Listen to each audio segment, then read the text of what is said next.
CMA-TV vous présente la chronique culturelle. Je vous souhaite la bienvenue à cette autre chronique culturelle. Je suis en compagnie de Marie-Ève Lemonde, des Arts de la Sainte. Bonjour. Bonjour, Michel. Bon, encore une petite fin de semaine occupée? Oh, mon Dieu, mais tellement extraordinaire. Ça a commencé vendredi soir avec le spectacle Elle. On avait sur scène Lulu Hughes, Luce Dufault et Kim Richardson. Elles étaient en voix et vraiment le public a adoré cette soirée-là. Salle pleine en plus, salle comble. Comble. On ne peut plus rentrer personne et ça nous fait toujours plaisir, c'est sûr. Et ça fait plaisir aux interprètes aussi. Et je ne sais pas si vous êtes allés faire un tour sur nos réseaux sociaux. On a des photos du spectacle et les commentaires des gens pour montrer à quel point ils ont aimé, justement. On a un spectacle similaire qui s'en vient, mais en 2027. Ça va être Joe Bocan, Marie-Carmen et Marie-Denise Pelletier avec Pour une autre histoire d'un soir. C'est un spectacle qu'elles avaient déjà présenté, mais qu'elles ont refait, mais toujours en promettant de garder leur grand succès. Là, on va entendre, bien sûr, L'Aigle Noir, Tous les cris, les SOS. À 17 ans avec Marie-Denise. Oui, exactement. Ces grands succès-là vont être là. On a refait la mise en scène. Donc là, les billets sont en vente pour ce spectacle-là. Ils avaient fait un peu pendant la pandémie, donc ils ont juste voulu bonifier leur spectacle et revenir le présenter. Mais nous, à Montmagny, je pense que c'est la première fois qu'on va le voir. Là, ça va être au mois de mars 2027. Si vous voulez revivre un événement similaire. Ça va y ressembler. Ça va être trois belles voix encore. Et on en a-tu des belles voix au Québec? Ouais. Fait qu'on a la chance d'en avoir avoir trois. Je trouve ça fun de voir qu'on fait ce genre de spectacle. Ça le comble à Montmagny. Il n'y a pas juste de l'humour. Non, mais il y a de l'humour aussi, mais il n'y a pas juste de l'humour. Oui, ça fait partie des Arts de la Scène. Oui. Mais de voir qu'un spectacle comme ça, ça le comble, moi, je suis content. Oui, moi aussi. Puis il y a eu de la danse en fin de semaine. Dimanche, on a bravé la neige. Tout le monde était là.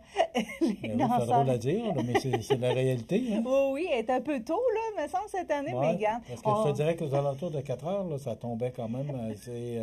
Chance qu'il n'y avait pas de vent. Là, fait que, mais les routes étaient quand même difficiles, puis il y avait du monde. Oui, les gens sont tous venus, ont tous assisté à ce spectacle. Il était très, très chaleureux, C'était justement. Quoi, exactement? C'était du hip-hop, c'était du break-dance, donc 4 danseurs qui étaient là pour 360 MPM. Ça a été apprécié. Il y a une quinzaine de personnes qui sont restées aussi pour l'atelier, après en compagnie de l'une des danseuses, Solène. Donc vraiment, là, on peut parler encore une fois d'un succès. Pour les Arts de la Scène, pour nous, c'est un succès d'avoir autant de personnes qui viennent profiter de ce spectacle-là. Puis quand on va voir un spectacle de danse hip-hop, bien, on applaudit quand il y a des moves qui sont un petit peu, des mouvements un peu plus intéressants, un peu plus audacieux, et les gens ont vraiment embarqué. Fait que ça, on aime ça. On aime ça pour proposer des spectacles que les gens embarquent. Les gens aiment ça, puis les gens embarquent. Exactement. Puis là, Michel, ben, tu parlais de l'humour, ben, on s'en va en humour cette semaine. On a 2 spectacles d'humour, puis un troisième qui est en chanson, mais un peu humoristique en même temps. Je t'explique. Jeudi, donc demain, on a Arnaud Soli qui s'en vient présenter son deuxième one-man show qui s'appelle Bon Jus. Donc, ça va être présenté à la salle Edwin Bélanger. Le surlendemain, le samedi, on a Réal Bélan cette fois-ci, avec Comme chez nous. Ça fait longtemps qu'il n'est pas venu. Ça fait un petit bout de temps, donc ça va faire plaisir de le revoir. Puis il a décidé de sortir M. Latreille. OK. Donc, tu connais M. Latreille. Oui. Donc, il va avoir des coups de téléphone sur place, en direct. Fait que si vous voulez venir et proposer des numéros de téléphone, il aime bien ça. Sinon, je voulais juste vous rappeler, pour tous ceux qui ont des billets, qui ont acheté leurs billets pour Réal Bélan, ça va être possible de le rencontrer. On va faire un tirage. Il y a 3 gagnants avec la personne de leur choix qui vont pouvoir rencontrer Réal Bélan pendant les tests de son, qui vont avoir un cadeau de lui également, un cadeau autographié. Donc, il suffit d'acheter ses billets pour pouvoir avoir accès au concours. Le tirage, par contre, est vendredi midi. Donc, attendez pas pour acheter vos billets. Ça va être le moment si vous voulez rencontrer Réal, qui est absolument sympathique. Vous allez voir. Et dimanche, je disais, mélange d'humour et de chansons, c'est Damien Robitaille. Oh, ben oui. Parce que veut pas, Damien Robitaille nous fait toujours sourire avec ses pièces musicales, avec ses textes, évidemment. Donc, dimanche après-midi, ce sera Damien Robitaille pour son spectacle Ultraviolet, un nouveau spectacle qui est avec ses musiciens. Donc, c'est ses pièces à lui qui vient présenter à Edwin Bélanger toujours. Donc, on l'attend avec grand plaisir, ce Damien Robitaille. Bon, j'espère que les billets se vendent aussi, parce que c'est un bonhomme extraordinaire, je trouve. Oui. Il est bon, puis il a du talent. Oui, puis avec ces nombreuses mains là, pour faire fonctionner tous ces instruments. Là, ah oui, il fait rire. Là, ce ne sera pas ça qu'il va présenter. Là. Il est vraiment avec ses musiciens puis il présente ses pièces, mais sur les réseaux sociaux, c'est délicieux ce qu'il nous présente tout le temps. Il est surprenant. Mais on sait que sur scène, il est surprenant aussi. Il crée une belle complicité avec le public. Donc, ça va être beaucoup de plaisir ce dimanche en après-midi. Pendant la pandémie, il nous a appris à connaître. On a appris à connaître ce bonhomme-là parce qu'il nous distrayait. Oui. Durant la pandémie. Puis, je suis content qu'aujourd'hui, ils connaissent un grand succès.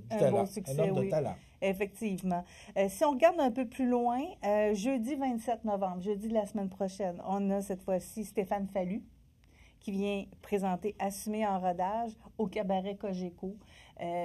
On dit en rodage, mais le spectacle est déjà lancé. Donc, c'est vraiment la possibilité de voir le spectacle dans un espace restreint, vraiment en compagnie, dans une bulle, avec Stéphane Fallu quand on est au cabaret Cogeco. Un moment exceptionnel dans sa compagnie. On l'a rencontré à la rentrée culturelle des Arts de la Scène. C'est lui qui a fait l'animation. C'est vraiment un gars extraordinaire. Il écoute les gens. On sent tout de suite qu'il s'intéresse vraiment aux gens. Donc, c'est ce que vous allez sentir aussi lors de son spectacle où il nous promet d'être un petit peu plus baveux. Il veut nous montrer son côté baveux. On a de la misère à le croire parce que c'est tellement un bon gars. Mais il y a un côté baveux assumé. À la caméra, il me semble que c'est un peu ce qu'il dégage dans ses émissions parce qu'il y a toujours des émissions un peu spéciales là, sur des canaux spécialisés. Là. Mais on dirait que, je sais pas, il y a un petit air baveux. Il y a un petit air baveux, bien, j'ai hâte de voir comment ça va se passer. Comment il va l'assumer. Ouais. Le lendemain, vendredi 28 novembre, on se déplace à la salle Promutuelle Assurance en compagnie de Sylvie Tourigny. C'est presque plein. Donc, pour ceux et celles qui veulent la voir pour cette supplémentaire du spectacle En Feu, c'est le moment ou jamais. Allez vous procurer vos billets aussi. Sylvie Tourigny, qu'on voit de plus en plus sur les réseaux, entre autres, on la voit un peu partout avec ses grands cheveux roux, frisés, avec Carole qui va faire la première partie. C'est son personnage, mais elle fait la première partie avec son personnage. Okay. Donc, on a un 2 pour 1 avec Sylvie Tourigny, donc le vendredi 28 novembre. Quel style? Je connais très peu Sylvie Tourigny. C'est vraiment de l'humour pur. C'est pas vulgaire du tout, c'est amusant. Donc, on y trouve son compte avec Sylvie Tourigny, c'est garanti. Et c'est très actif comme humour. Elle bouge beaucoup, puis elle parle. Elle parle aux gens. Il y a aussi Le Prénom qui est présenté en fin de semaine prochaine, pas que s'en vient l'autre, samedi 29 novembre, la pièce de théâtre Le Prénom, avec des comédiens comme Michael Aouja, Émilie Bibeau qui vont être sur place. Et là aussi, on a un concours, vous pourriez rencontrer en privé les comédiens en vous procurant vos billets pour le spectacle Le Prénom d'ici le vendredi 28 novembre au midi. On va faire les gagnants, donc à midi le 28 novembre. Le concours est disponible dès maintenant. Et cette pièce-là, on la connaît parce que les gens du Théâtre des Deux Masques l'ont interprétée dernièrement. Là, cette fois-ci, c'est avec des comédiens professionnels et c'est dans une mise en scène de Serge Denoncourt, dans une adaptation 100% québécoise. C'est une pièce francophone, française, mais là, on a vraiment fait une adaptation 100% québécoise. Donc, pour ceux et celles qui veulent découvrir ou redécouvrir Le Prénom, ce sera le moment, donc le 29 novembre à 20h à la salle Edwin Bélanger.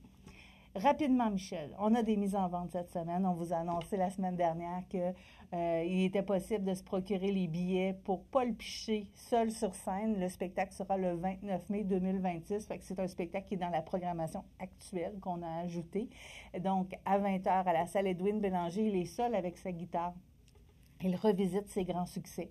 Ça va être un spectacle vraiment magique, je crois, avec Paul Piché. Les billets pour tous sont en vente à partir de ce jeudi matin à minuit 1. On vous attend au bureau si vous voulez les acheter en personne. C'est présenté par MDM. Il y a également le spectacle de Boucard Diouf qui va être de retour. Nouveau spectacle, 3 prédateurs et un bungalow. Les prédateurs, c'est l'humain, le chien et le chat. Donc, on retourne dans la dynamique de biologie avec Boucard Diouf, encore une fois. La dernière fois, c'était les singes bonobos. Alors là, cette fois-ci, on y va avec des mammifères qui sont plus près de nous, donc le chat et le chien. Vous allez voir que c'est aussi dangereux. Un peu différent. Donc, c'est un dimanche après-midi. Brillant. Oui. Je lis à l'occasion là, dans des textes de la presse, là. C'est un homme extrêmement brillant. Oui, et sympathique. Donc, 8 novembre, c'est un dimanche à 15h, 8 novembre, évidemment, 2026. Et on a un jeune, je ne sais pas si on peut dire qu'il est de la relève, oui et non, parce que il prend vraiment sa place, puis on le voit vraiment partout depuis quelques mois sur Facebook, sur Instagram, on le suit, c'est Charles Brunet. Et c'est là vraiment que l'humour se développe. On le sait, Arnaud Soli s'est fait connaître comme ça aussi beaucoup. Donc, Charles Brunet va nous présenter un très, très bon show. C'est le titre de son spectacle. Il n'est pas fou, C'est hein? vendeur. C'est vendeur. Donc, ce sera le 12 décembre 2026 à 20h. Et là, les billets sont en vente à partir de ce jeudi. Je te fais un secret ou un rappel. Le Week-end fou s'en vient bientôt. On aura des beaux rabais pour les billets de spectacle. T'as surveillé. Dis ça comme ça.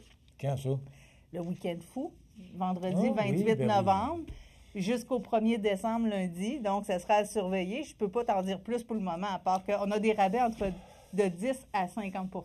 Tu mets l'eau à la bouche, mais pas plus. C'est ça. Ah, OK. J'attise.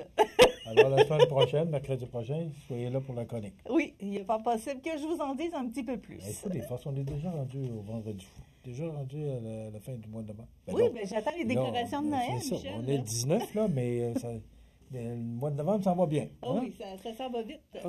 Et là, il te reste 3 minutes pour Oui. nous parler de cinéma. Alors, cette semaine, c'est Keanu Reeves qui est sur grand écran avec le film Bonne Fortune, comédie fantaisiste, avec aussi Seth Rogen. À partir de vendredi 21 jusqu'au 27, c'est ça, du 21 au 27 novembre, c'est On te regrette. Donc, un film dramatique cette fois-ci, romance dramatique qu'on vous propose, adapté du best-seller de Colin Hoover. C'est donc une histoire de croissance, de résilience, de découverte de soi au lendemain d'une tragédie. Je sais que le style est très, très apprécié. On a les aventuriers voyageurs qui seront avec nous aussi. Cette fois-ci, on s'envole en Turquie. C'est 4 filles, 4 amies qui ont décidé de... Ah, probablement. Sans problème. Faut le vivre complètement, mais les filles ont l'air d'avoir vécu la Turquie là, d'un bout à l'autre, autant en randonnée que dans les villes. Donc, on est allé voir ce qu'il y avait à voir en Turquie, entre autres, les plus beaux endroits. C'est ce qu'on vous propose, des paysages à couper le souffle, de la culture. Donc, ça sera présenté dimanche, le 23 novembre à 13h30 et lundi, le 24 novembre à 19h30. C'est Les Aventuriers Voyageurs, donc récit de voyage de ces 4 amis-là qui ont monté ça. Un film de Marie-Noël Michaud, qui est de la région de Gatineau. Donc, un voyage de rêve, qu'on nous dit. C'est possible de se procurer des billets toujours à l'avance pour les aventuriers voyageurs, si vous le voulez, mais on peut se les procurer la journée même également. C'est présenté par Club Voyage Montmagny. Ils sont pas fous, hein? Ça donne le goût. On a envie de s'envoler après, ça c'est certain. Et pour terminer, le film qu'on peut vous annoncer par la suite, ce sera Le jeu du défi, le fameux Running Man, qui est un film qui a été fait dans les années 80 avec Arnold Schwarzenegger à l'époque. C'est une histoire... je dis histoire, mais c'était une nouvelle, si je ne me trompe pas, de Stephen King, dans le temps qu'il signait sous la plume de Richard Bachman. Donc, 13 ans et plus et violence. Et c'est très, très actuel, parce que ça a été écrit dans les années 80, mais ça parle de télé-réalité. Et on l'a réadapté. Dans les années 80, télé-réalité. Oui, déjà, oui. Et on l'a réadapté. Donc, Running Man, ça se passe dans un futur proche. Ça pourrait se passer aujourd'hui. L'émission télévisée la plus regardée, c'est une compétition mortelle où les participants, appelés les runners, doivent survivre 30 jours traqués par des assassins professionnels. Et tout ça, c'est suivi par des caméras et tout. Donc, le personnage principal, qui est joué par Glenn Powell, Ben Richards, donc, il est issu de la classe ouvrière et il est convaincu par le producteur de l'émission de se lancer dans le jeu en dernier recours pour sauver, dans le fond, son enfant qui est malade. Donc, on va suivre tout ça. C'est violent, c'est sanglant. Oui, c'est pour ça que c'est 13 ans et plus. C'est 13 ans et plus, avec violence. Et voilà. C'est le prochain film. Après ça, on va tomber dans la période des fêtes avec des choses un petit peu plus jolies, je crois, pour toute la famille. On en reparlera dans les prochaines semaines. Bien sûr, Michel. Et voilà, merci beaucoup, Marie-Ève. Merci à toi. Voilà, ça complète.